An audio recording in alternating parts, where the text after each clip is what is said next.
Madam Witness, a reminder once again that you are still on the oath before I hand you over to Madam Chair for us to proceed. Thank you. Madam Chair, over to you.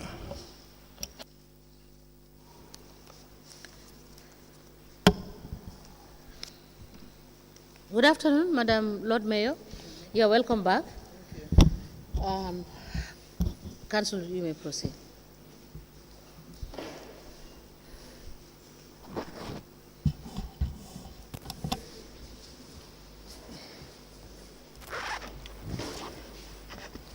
Thank you very much.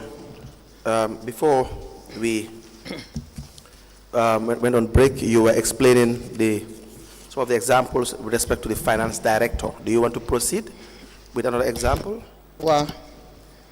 So, fogna tamit gis nañ internal auditor si naka la leen finance director bi naka la leen muna micromanager la muna wax because the internal audit normally ñoom ñoo nekk ñoo xam ne war nañ ñoo mën a dimbale waaye su internal auditor bi si boppam gis ngeen from the records naka la ko finance director bi di lebalee ay xaalis sax yooyu yëpp feeñ na si suñ books yi so finance director bi gis nañ tamit su even suñ revenue si naka la de Yes, the interpreter wants to very well interpret what you are saying. very well.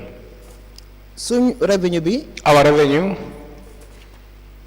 foog naa wax na affaire yi Waaw machine bi naka la nangutoon boobu la. waaw ok naka la dugalante ak internal auditors yi I think I want to explain the way I interact with the internal audits. naka la finance director bi Financial director. naka Thank you, la ma. dugalante ba mun a control internal auditors yi How I interact with him until I could be able to control the internal audits. and the records are there And the records are there because gis nañ naka la dee lebalee xaalis sax internal auditors yi because we realized or we saw how the way he credit monies to the internal audits. because su fekkoon ne moom moo internal auditors yi konaay fuñ If at all there is no connivance between him and the internal audits, so dina doon easy trop pour man ma teel a xam loolu it will be easy for me to be aware of that. comme ñi la ko war a wax su fekkee ne waxuñ la ko Because the one who should give you the information, if they don't inform you, boobu tamit dafa jafe pour ma mun a xam lan moo nekk di xew si biir that will be difficult or it's going to be rare for me to know exactly what is in. gis nañ finance director bi We saw the finance director, naka la dee demee di wàññil nit ñi revenue how he usually go and reduct the revenue. soo waree fay 50 If you need to, if you're supposed to pay 50, mu ne la fayal 30 he said to you, you can pay 30. te ku nekk xam na ne And everybody is aware that moom amul mandate boobu he don't have that mandate. even the council seen bopp amuñ mandate bi Even the council themselves don't have that mandate. because all these are budget gazetted All these are gazetted. so su fekkee ne luñ dem ba gazette ko Something that have been gazetted already. moom mun naa dem ba di wàññi loolu How can he go and make a reduction on that? loolu wan na la fu dooleem toolu That show that he have powers. so yii yëpp mu ngi fa doon xew This is all happening therein. dama try rek pour one lead council I'm just trying to show council ne luñ bugg a ma xam loolu lay xam what they want me to know. That is what I know. luñ buggut ma xam If they don't want me to know, mënuma musaka waane ba ma ko I xam cannot be able to know. You gave 3 examples. Mane joxe nga fi ñetti example. The first is in relation to the finance director when they hired someone in relation to trying to come up with new revenue lines. Nena bu mu jógee dem di isi keneen ko xam ne ku ees pour mu ñëw mu gis ne mu mun a nekk koo xam ne wax nga ko fii ne dafa nekk new revenue lines yi muy create. I forgot the company or the business name, but yes, you're correct. Nena fàtte na company bi wala tur nit ki nena waaye dëgg la li nga wax dëgg la. But it was he introduced the company to council. Nena dafa isi company boobu mu daal di ko introduce si council. And council approved it. Nena council mu daal di nangu mu ko approve. Even though we also raise questions regarding that. nee na moom ba léegi ñun am nañ ay laajte yi nga xam ne dañ ko laajte woon si mbir yooyu. I agree with you because we are told the finance director nee na nangu naa si li nga wax parce que wax nañ finance director ne. that your job is to find or create new revenue lines. It's not for you to go and hire someone else. nee na moom liggéeyam bi mooy pour mu create wala mu jagar mu isi yeneen new revenue lines waaye warut. And pour mu dem luwaase keneen mu ñëw pour nekk place boobu. And Banjul is so small nee na te Banjul rëy dafa ndaw. that you don't have to go and pay millions or hundreds of thousands of dollars to another company. nee na warul la sax nga dem pour fay ay millions waaye ay 200,000 si beneen company. To get a revenue that you yourself it exists. nee na mu daal di lay isi lempo bi nga xam ne yow sa boppa xam nga ne boobu waru nekku fa wala amut. So that part I agree. nee na foofu moom nangu naa. Sorry, I want to ask Madam Mayor one question. nee na dafa la bëgg a laajte benn laajte. Honorable Mayor. nee na yow Honorable Mayor. With respect to the finance director. nee na suñu demee wala dañu wax mbiri financial director. You told us before we went for this short recess that nee na balaa ñu dem there bi are rek some monies that are still outstanding. nee na balaa ñu dem bi rek li nga waxoon fii ne ba léegi de am na boor bi nga xam ne des na si moom wala xaalis bu des si moom bu fay bi nga xam ne fay ko. I want you to clarify for the commission. nee na dafa bëgg pour yow nga jàppale ñu mun a leeral commission Whether bi. these monies have been repaid. ndax xaalis bi ba Banjul City Council. bu ñëwaatee ndax fay nañu ko Banjul City Council. And is there any documentation nee na ndax am na kayit yi nga xam ne bokk na si mbir mi. to show, to bi nga catalog xam ne boobu dana wone ne. the finances mooy xaalis bi mi nga xam ne. that he appropriated to himself as bi nga loans? bi nga ne daf ko jagar pour moom boppam. mu daal di ko tax As loans? nee na pour comme muy leb boppam. Or for any other purpose? wala leneen li nga xam ne soxla bi nga xam ne moom Do you dugal na have fa. any record for nee na that? ndax am nga record si yooyu. am na fépp fi nga xam ne da ngeen ko bind wala am na fu mu bind. waaw Madam Chair. Yes, Madam Chair. for na national audit raise na loolu tam. I think the national audit have raised that. yooyu yëpp mu ngi fa very clear. They are very clear. tey su weer bi su jëlee 50,000. This month if you take 50,000. next month mu jël 30. Next month he will take 30,000. beneen weer bi mu jël 50. Another month 50,000. te soo ko xoolee saa yu mu jëlee. And if you see the time that he used to take the monies, internal auditor bi tam dina jël. the internal audit too will take. so yooyu mu ngi fa very clear. They are very clear. te nekkul loolu rek sax. It's not only that. because ñu ngi gis naka la day jëlee xaalis si council bi tam. We see or we observe the way he used to take council's money. ne dafa lu Yes, Madam Mayor, I understand that. But what I'm asking as we speak now, it seems from my understanding of your evidence that these monies are still pending and are unpaid. So what I'm saying is that aside from, because we have seen what is contained on the audit reports. We have looked at the audit reports. But are there any further documents? Are there any further requests that the office, after your office had realized that this is still outstanding, that you have written to request that steps should be taken by him or through council to recover this money? That is what, as the head of the institution. Head of institution. Madam Chair, the last time the last time I was aware of the present CEO. waxoon naa ko pour mu bind Brikama Area Council. I told him to write to Brikama Area Council. pour mu comme que moom foofu la nekk. As far as he is there now. pour explain na la ne kii mu ngi ñu amel xaalis. To explain to them that this man is owing us monies. ba pare mu binda ko moom tam. And write to him too. pour wax ko ne ko dafa war a fay suñu xaalis. To let him know that he is supposed to pay the money. waaye dafa mel ni CEO bi lu ma wax. But what CEO told me. foog naa CEO bi binda na ko. I think he wrote to him. waaye moom instead sax dafa call or dafa binda CEO. But instead he wrote to the CEO. di wax ne xaw ma council daf ko amel social security. And say that council owe him social security. xaw ma 30,000 or 40,000 council daf ko war a fay. 30,000 or 40,000 that's council supposed to pay to him. So yes, binda nañ ko. Yes, we so wrote. Please note that and provide that information. Nee na nga bind ko pour nga bañ a And this will be fàtte. in addition to what we have found Nga dal di ko isi. from the audit reports. Boole ko ak loo xam ne dañ ko gis ci audit Thank you, report. Council, you may proceed. Yes. Now, the second, still on the first issue, How did you deal with that when you learned the issue regarding the finance director and the hiring of a new company or individual to collect revenue?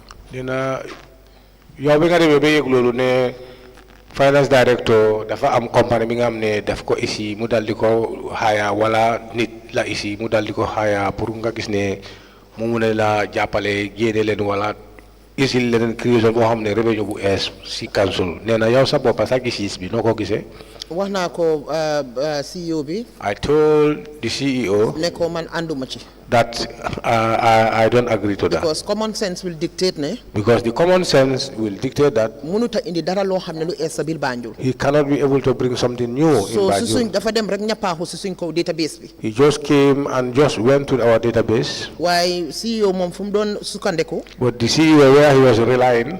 Moy ne council ñoko jox authority bi. That it was council who have approved his or given him the authority. Why man dama fogg na sometimes you have people who are very ambitious. But sometimes I think we have people who are very ambitious. So xamna ne su démé wax council ci ne mën na leena indil 100 million. And I know if he went to the councillors and explained to them that he can be able to bring millions. Most of them without even thinking. Then ko jox the benefit of the doubt. They will give him the benefit of the doubt. So unfortunately. And for that, unfortunate. Man that day chair my meeting bi dafa fekk ma ngi tukki. On that very day, I did not chair the meeting due to the fact that I traveled. Te xam na wéyam. And he knows his way. Because yu bari su ko day def. Because sometimes when they are doing it. Dafa xaar ba ma tukki. He will wait until when I travel. Mu yóbbu ko council. He take that to council. Because bi mo def suñ digital revenue digital lifin bi sa machines. When he was doing this digital machines, revenue digital machines. Dafa xaar ba ma tukki mu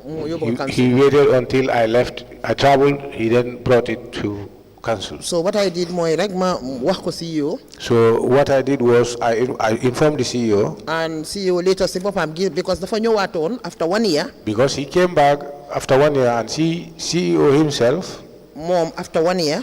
He came after 1 year. Bi mu gisee ne lekk na ay millions xaw ma 3 xaw ma 4 xaw ma 5 million. When he realized that he have eaten monies amounting to 1 million or over 1 million. Bu ma tukkee. When I traveled. Mu bëgg ko demaat council. He want to go back to council. For council allow ko pour mu indiwaat kooku. For council to allow him to bring him back. Léegi si la ko CEO wax ne ko na xaar man ba ma ñëw. Then that was the time CEO advised him to wait until I am back. So after ñu binda ko woon kon bi mu ñëwee pour renew contract bi. And after they wrote to him, I saw him that when his mission to come to renew the contract. CEO wax ko ne ko loolu du fi am.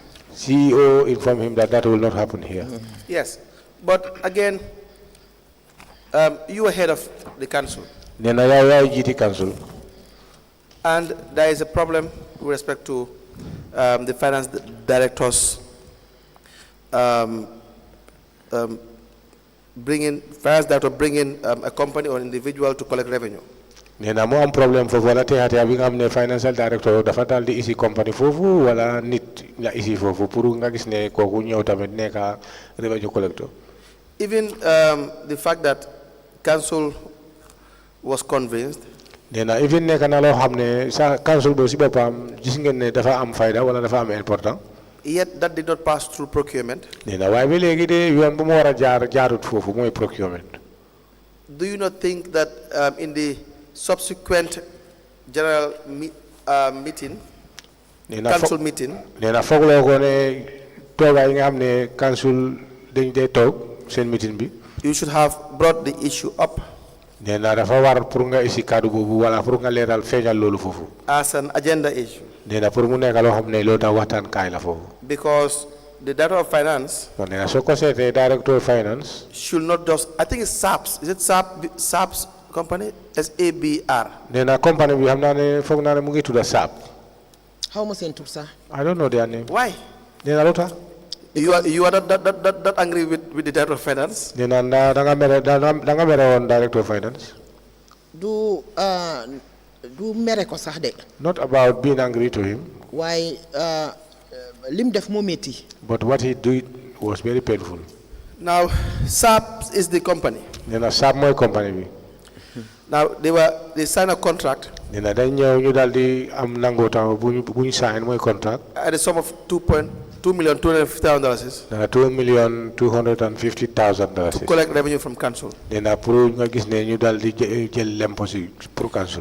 Now, we did not see the same way you are saying. And you also did not agree that council should pay this amount to a private company to collect revenue.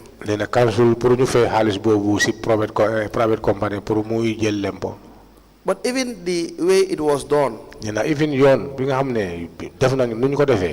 it is wrong that council will just approve and then the contract is given to SAPS automatically. Nena andut wala negut yon bu jup pour nga gis ne ñu approve ko rek ñu jox ko contract bi SAPS directly. They should go back and follow the procurement process. Nena dañu wara delo jël yoon bu war moy procurement process. If there needs to be a tender, then the tender will be floated. Su fekkee ne sa competition mo fa nekkan pour ñu tenda ko ñu dal di ko tenda. Is that not supposed to be the right? Nena hana lolu modu yoon bu jup bu war. Wow, yes. Yes, I agree. Why come wax na la ko mané la as I told you, all councillors, what they were facing, convince maybe he do convince them to say, I will bring a lot of millions. So they agree. And after, when they agreed, after that, administration. It will go to the administration. So the rest of the process, then they will go to the process. That is for them, not the councillors. No, my point is, if someone introduces to council, please increase your voice. And let's say it is an investor or a businessman who has a product to sell, of any kind or services to render. Business, or if council thinks that they need to hire the service of a company or to collect revenue. Council buga service dañu wara jël company pour mu collect revenue lempo. The general council should not the general council should not just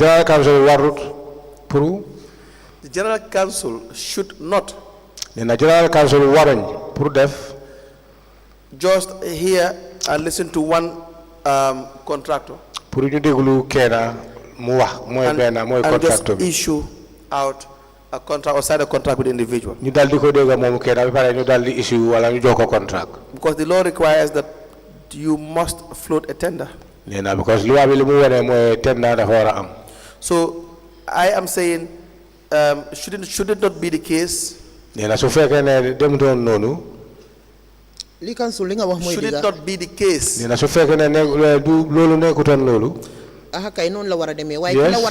should be like that. But I told the people, the guys, that... There's the interpreter that is not interpreting correctly, Lord Mayor. Just allow me. Let me rephrase that, Mr. Bojang. Very well. The General Council cannot just issue a contract without the contract the passing through the normal way. That is the contract, they float a tender. SAPS will compete with other potential service providers. So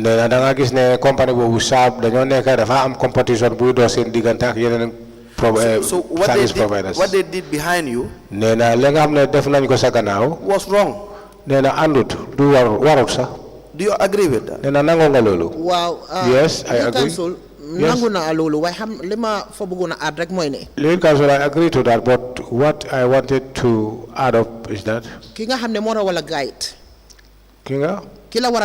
the person who's supposed to guide you, that person, if that person fools you, at the right direction. It will be difficult for you to go into the right. Remember, path. These are our technocrats. If these are our technocrats, we trusted them. We trusted them. Whatever they told us, we think that yes, that is how it's supposed to be. Because they do it and did it again. The digital revenue collection machines. I told you that he brought a digital revenue collecting machines. In SAPS. He brought subs. indi na ñeneen ñuy liggéey ci council bi. He brought others who were working or who were working at the council. am na koo xam ne daf ko yóbbu woon ci marché bi. One of them was taken. He took him to the market. kooku CEO bi yëgu ko sax. And the CEO was not even aware of that. So buñ demee ba you blame the CEO. Nee na nga blame CEO. You don't want to blame Mr. Bachili? Nee na wala bëgguloo ko blame Mr. Bachili. no xam nga. You are here to taking the blame when it is due, when it is Wow. your fault. Why would you want to blame Mr. Nee na Bachili when yow it is soo his fault? demee ba nga gis fi nga juum dang dee nangu dana lu tax.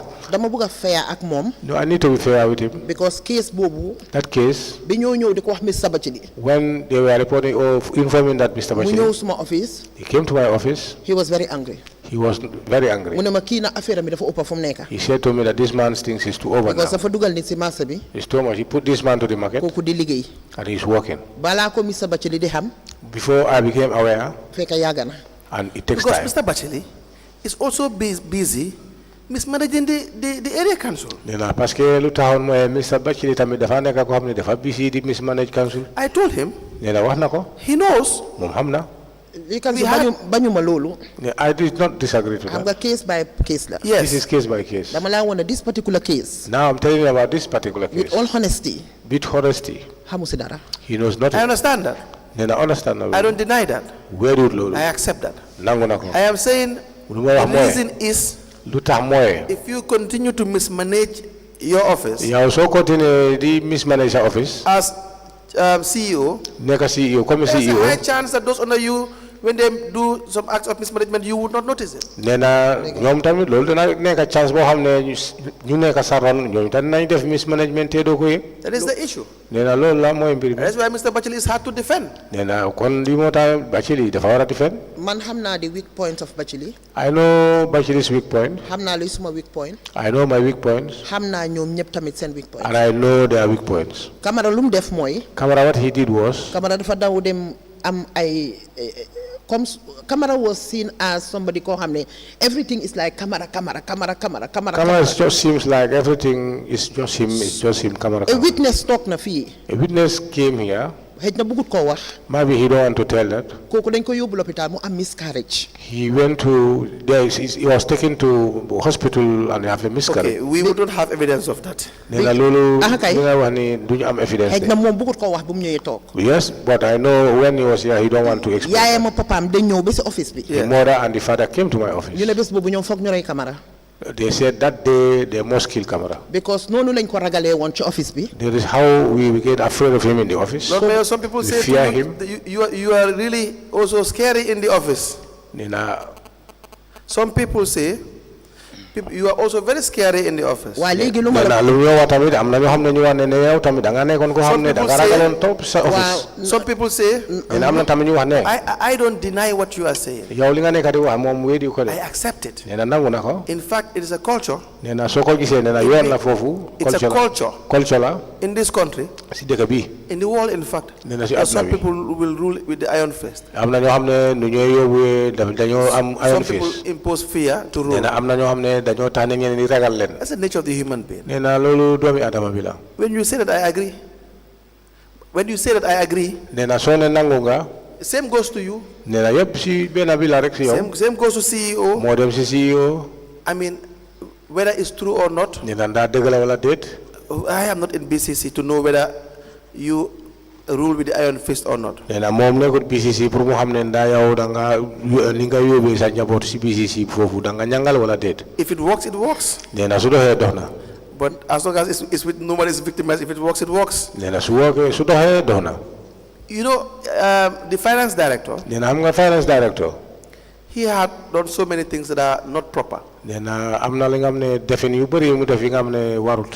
But at one time, he was also removed from the Ostend project as a signatory. Do you recall nee this? na am na jamono yi nga xam ne tamit dañ ko génnewoon bu mu ne pour nekk Ostend signatory.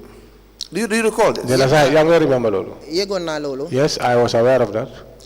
You were aware after he was removed, or you were part of, you gave the instructions for him to be removed as a signatory? Nena kañ nga ko yegg buñ ko génnee nga ko yegg wala yow tam bokk nga si ñoo xam ne bokk nga ci pour ñu génnee ko as a signatory. No, not bokk nga si. You gave the instructions. Nena ndaa yow yaa joxe digal. I have no powers there to say something. Now, the finance director cannot be removed as a signatory. Nena financial director duñ ko mëna génnee as a signatory. At face value. As a general rule. As a general rule. The CEO does not have the power to remove the finance director as a signatory. Nena CEO amul doole bobu pour génnee director of finance as a signatory. The council, they don't have the power. Nena amulen doole bobu. Is the council mo am doole bobu. Is the service commission. Nena service commission mo am doole bobu. Through disciplinary measures. Nena si ngamne ay yoon you. Now, when you learned that the finance director was removed as a signatory to the accounts, and the finance manager made a signatory to the account. Nena binga yene ko lañ ko génné as a signatory to the account ak jamono bi nga xamné director of finance dañ ko def signatory to the account. You will agree that was wrong. Nena yow sa bopa yëg nga ne lolu warut. Xam nga ne lolu warut. Wala xam nga lolu warut. Lead counsel. Lead counsel. Dina la wax ne ñi seen problème dafa bari bo xamné. I will tell you these poor people have many problems. Demal ñëwal ay góor yoo xam ne they are grown up. They are men that were brought up. Every day. Bachili pour mu control them was very difficult. It was difficult for Bachili to control them. And trust me. Camera is very difficult to manage. Camera is very difficult to manage. The camera is educated. Camera su ñëwee. Nena koku dafa jàng dafa am xam-xam. Waxuma ne jàngut de. I don't say he's not educated. Why accountant bu munta reconcile statements? But the accountant who cannot reconcile statements. Munoo reconcile accounts, council's accounts. You cannot reconcile council's account. Man tamit dina question tuuti qualification am. Then for me there I have a question or I have a doubt about his qualification. No, try nañ besona I even wrote to the ministry. We tried a lot. I even wrote to the ministry. And the evidences are here. I have them here. I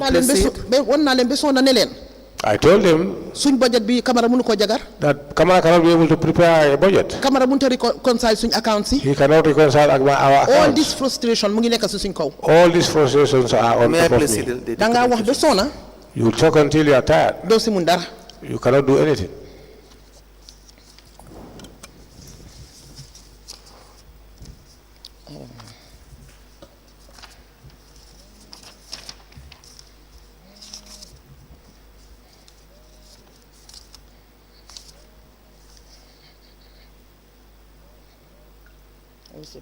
To the recent situation.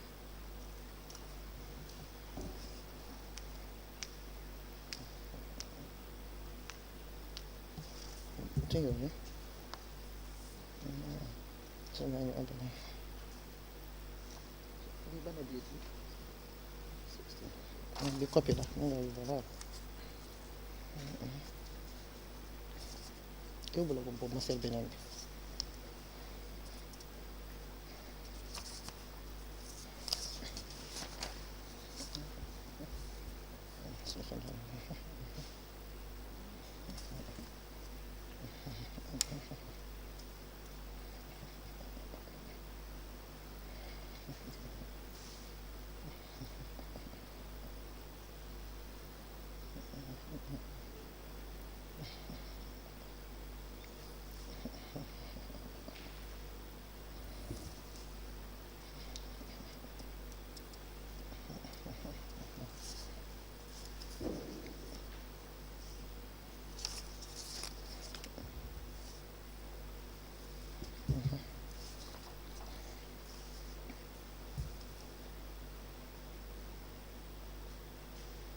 It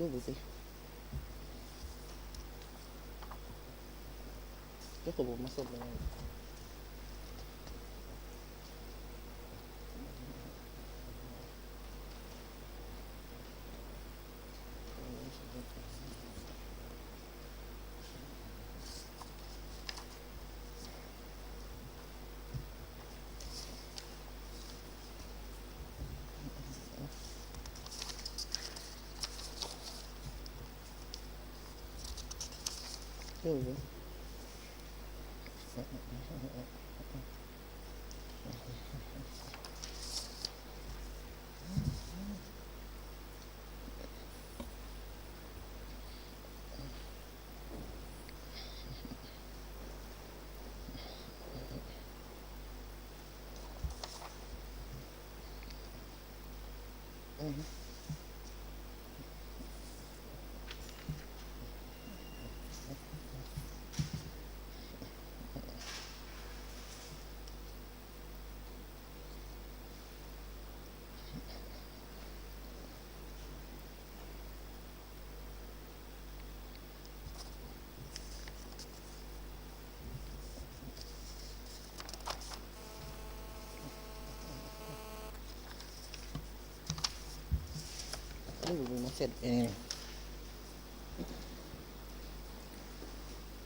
Can I tender this once, or you have another one too? Do I wait for you to come up with other ones? Yes, you can tender those ones. We apply to tender the following document. The first is addressed to the Finance Director from the witness, Lord Mayor Rohey Malick Lowe. It says the fund of $895,000 is to cancel. Second is a memo addressed to from the Lord Mayor to the Chief Executive Officer, adjustments in the supply of fuel. We have a memo from Lord Mayor to the CEO, assessment of the Financial Director and Administrative Director for confirmation vis-a-vis regularization of Audit Office and Council's development. A letter to the CEO, Banjul City Council from the Ministry of Lands, Regional Government and Religious Affairs, request for personal files. Budget of the Banjul City Council it's a letter addressed to the Permanent Secretary, signed by the witness, Lord Mayor of Banjul, Rohey Malick Lowe, to be admitted into evidence and marked as exhibit.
In addition to those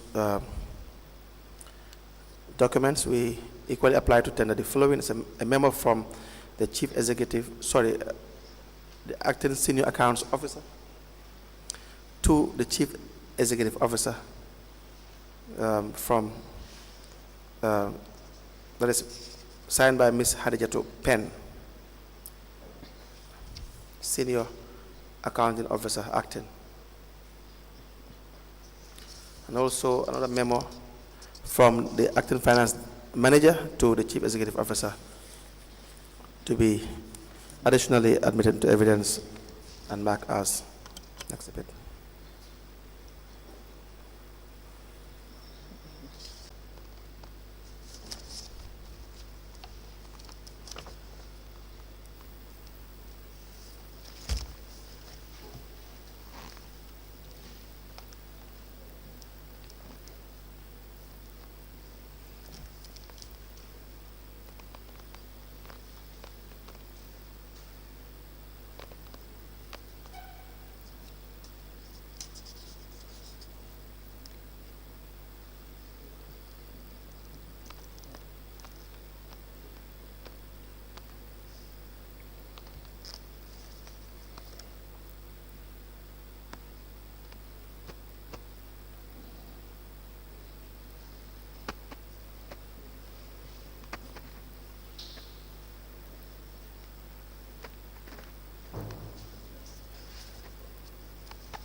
The documents presented are admitted as follows, my counsel.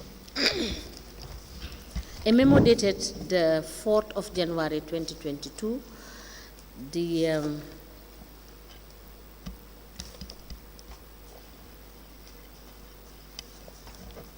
memo is addressed to the Chief Executive Officer from the Acting Senior Accounts Clerk, and the subject is complaint against the Director of Finance. This memo is signed by Ms. Hadija Tupen, Acting Senior Accounting Officer. It is copied to the Acting Deputy Director of Finance, Acting Finance Manager. A memo dated the 22nd of April 2020, it is addressed to the Chief Executive Officer, and it emanated from the Lord Mayor, and it has the subject adjustment in the supply of fuel. It is signed by the Lord Mayor, and it is copied to the Acting Director of Finance, Acting Director of Audit, Acting Accounts Manager, and a file copy is maintained. A letter dated the 13th of May 2020, it is addressed to the Director of Finance, and it has the subject refund of $895,000 to Council. It is signed by Rohey, Malick, Lowe, Lord Mayor. It is copied to the CEO, Internal Audit, National Audit responsible for councils, and a file copy is maintained. A memo dated the 8th of November 2022, it is addressed to the CEO, and it emanated from the Lord Mayor's office, and it has the subject assessment of the Financial Director and Administrative Director for confirmation vis-a-vis regularization of Audit Office and Council's development.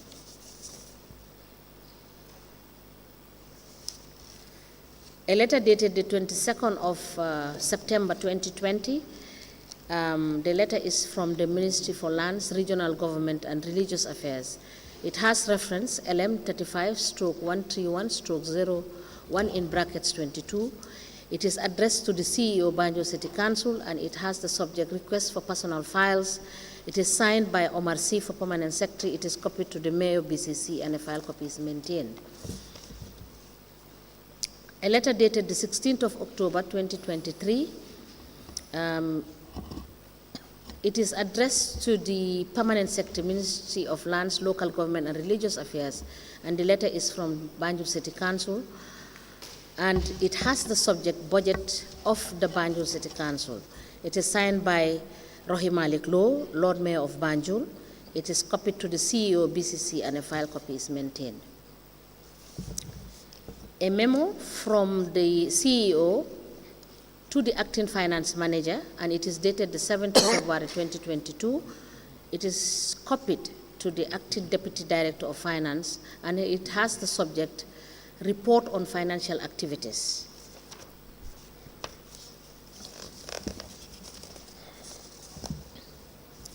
These documents are admitted in a bundle together as exhibit in evidence, and they are marked as LGC/BCC/RL/004.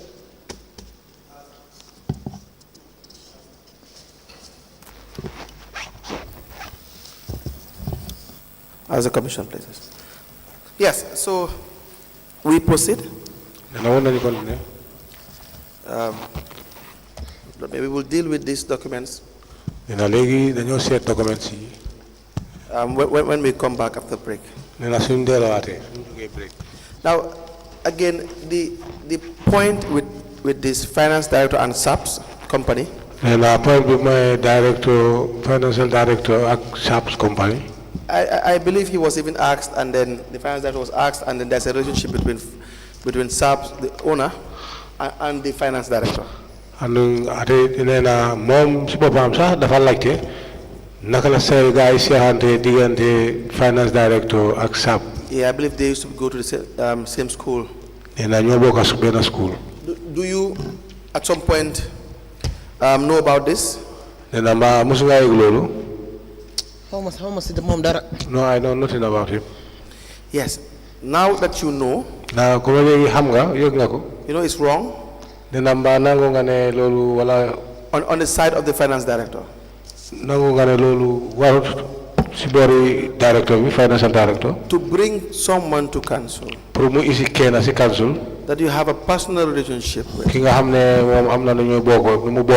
Just for the person to be given a contract by the general council. I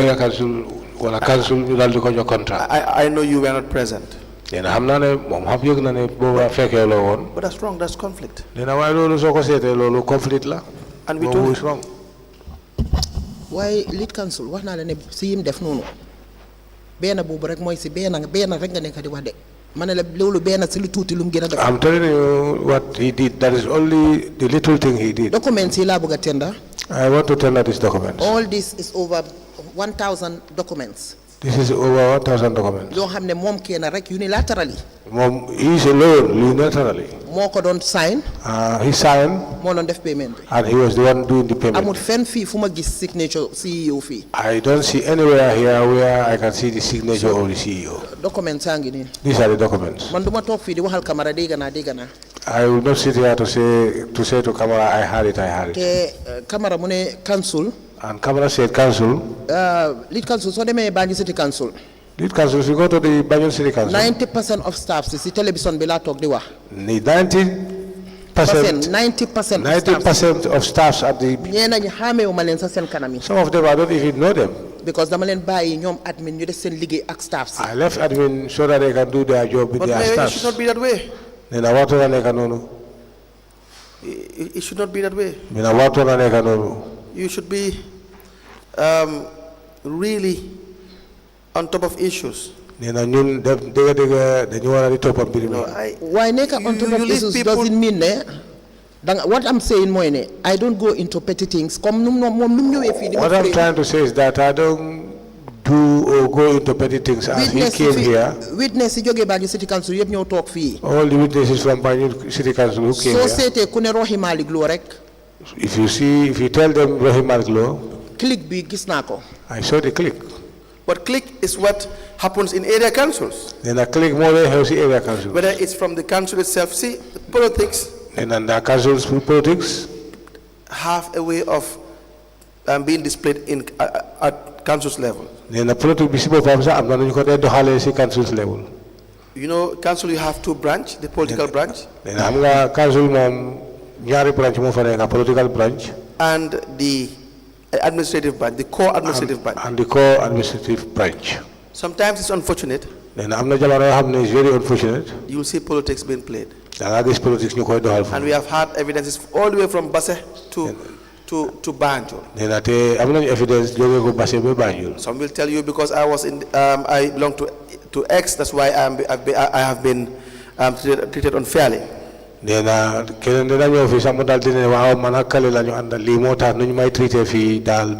Some will say because I am in that party, that's why I'm treated unfairly. That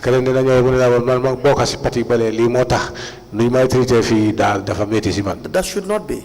And one of the issues we have had is that allocations of ward development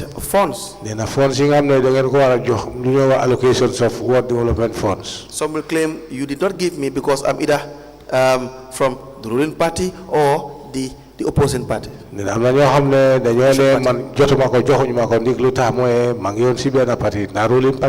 if you say clicks, I agree with you.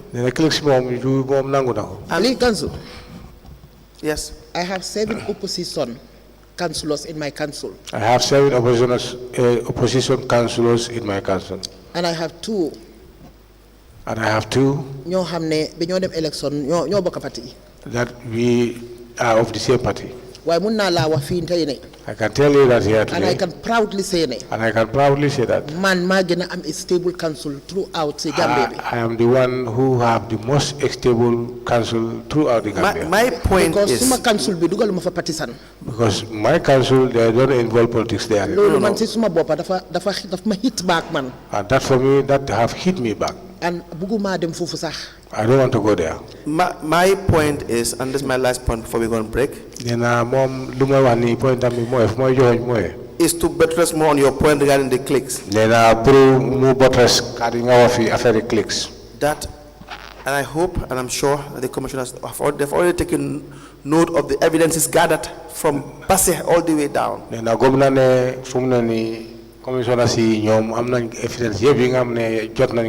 the administration of council, once all of you have contested for elections and you have won in your various wards,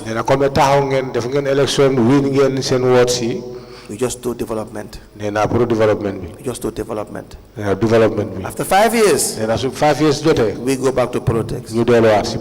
After politics, we come back and work. You agree that's the way it's supposed to be? Do you agree? Yes. I'm appealing to you. After that politic things. No. Lord Mayor, let me cut you short there.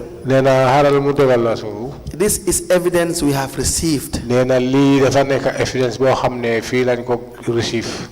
when I ask questions, I do not worry about whatever anyone thinks. If it is relevant to the administration, relevant to the hearing, to help the commissioners make recommendations in the smooth running of area councils. I, Patrick Gomez, I will ask it. And the witnesses. If you want to help the commission to address those issues, you help with your experience so that we solve the problems.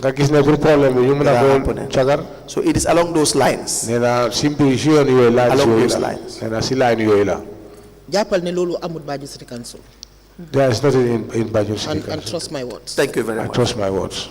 Thank you very much. But Chair, I have been informed it is time.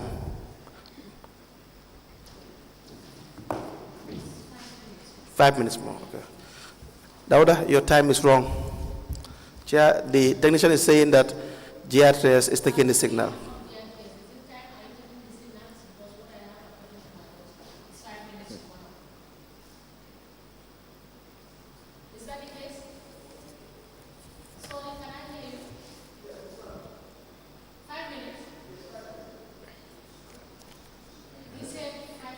Okay, thank you.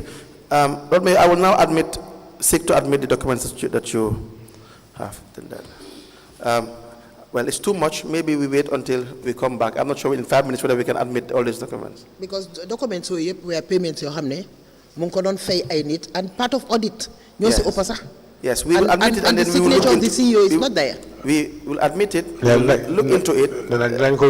I don't deny your words. The first I have seen is signed by the CEO. But it will be premature to even discuss that yet. You have given your evidence and we will look into them. You are sick to admit it, okay? Are given to you before we go for 90% of documents so you have CEO sign. Okay, let me count. Just count how many documents are given to you. We have some vouchers, different sets. Yes, but I want you to ascertain the total number of documents handed over. I would not be able to do that because there are some, for instance, Chair, like these ones. Yes. I would not know whether it's one voucher because there seem to be several vouchers. Okay. Of different payments.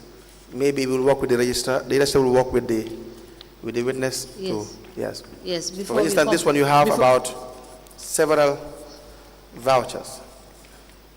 I have to count it, and there are different vouchers. The first is a payment for during the holidays. Yes. The other is different payments. Yes, you can give the documents back to the witness to ascertain the number of documents when we come back, so that we will be able to admit them. You have the voucher, but you have to come normally from the marriage.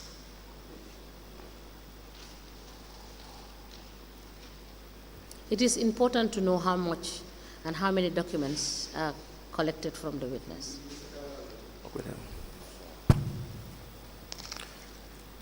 So we may go, we may rise Yes. for lunch break, and we will come back at Thank 2. you. Thank you.